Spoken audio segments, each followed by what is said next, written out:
बच्चों हम लोग देखने वाले क्लास 10 का मोस्ट इंपॉर्टेंट क्वेश्चन, जिसमें क्वेश्चन नंबर 3 देखेंगे। चेक वेदर 6 की power n can and with the digit 0 for any natural number n।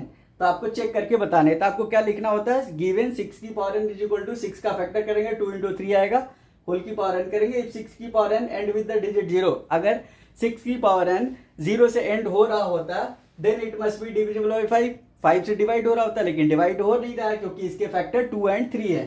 ठीक है, बट यहाँ पे प्राइम फैक्टर्स आप 6 की पावर n इज 2 एंड 3 लिख देंगे। देयरफॉर 6 की power n does not and with the digit 0। Clear है क्या? इतना ही सोल्यूशन लिखना है। इसी तरीके से आपको बहुत सारे क्वेश्चंस मिलेंगे, सब में यही काम करने हैं। अगला क्वेश्चन नंबर 4 देखेंगे। Explain why 7 into 11 into 13 plus 13 and 7 into 6 into 5 into 4 into 3 into 2 into 1 plus 5 are composite numbers।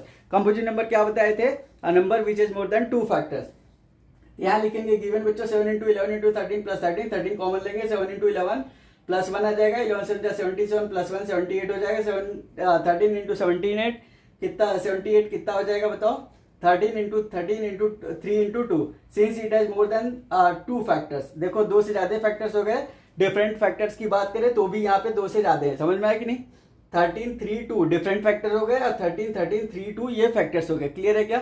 Therefore it is a composite number. इसी तरीके से आप ये वाले करके कमेंट में बताना। ठीक है, यहाँ पे क्या करोगे, कॉमन ले लोगे, 5 कॉमन लोगे, उसके बाद 7 इंटू 6 इंटू 4 इंटू 3 इंटू 2 करोगे तो 1008 आएगा, प्लस 1 करोगे 1009 हो जाएगा, और उसके बाद सॉल्व करोगे तो मोर देन 2 फैक्टर्स आ जाएंगे। Therefore it is a composite number कर दोगे। क्लियर है क्या? अगर पूरा वीडियो देखना है लिंक डिस्क्रिप्शन में आप जाके देख सकते हो, झोंकले मैथ्स पे। ठीक है।